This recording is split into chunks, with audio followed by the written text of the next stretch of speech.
बिस्मिल्लाहिर्रहमानिर्रहीम अस्सलाम वालेकुम। आज ब्रेड से हम हलवा बनाएंगे, इतना मज़े का था यम्मी। उसके लिए ब्रेड स्लाइस लिए हैं और इसमें दूध डाल के मैंने इनको भिगो कर रख दिया है। इसके बाद हम घी लेंगे और उसमें इसको अच्छी तरह से फ्राई कर लेंगे, रोस्ट कर लेंगे। तो देसी घी लिया है जी, देसी घी में जो बनता है और इतना मज़े का बनता है, यकीन नहीं आएगा आपको कि आपको पता ही नहीं चलेगा कि ये ब्रेड में बना है। इतना टेस्टी और टेस्टफुल और जायकेदार और मज़ेदार। हम इसमें अब चीनी डालूँगी मैं, तो चीनी बिल्कुल कम डालनी है क्योंकि ब्रेड बहुत मिल्की है। मिल्की ली है मैंने ब्रेड, नमकीन ब्रेड नहीं लेनी, आपने मिल्की लेनी है।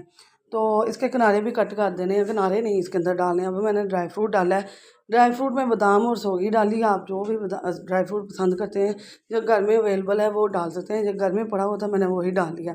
तो यहाँ हमारे फाइनल तैयार हो चुकी है। आपने लाइक शेयर सब्सक्राइब करना है और फुल सपोर्ट करना है अपनी बहन को। नई वीडियो के साथ फिर हाजिर होंगे। बहुत मज़े का बना है, बहुत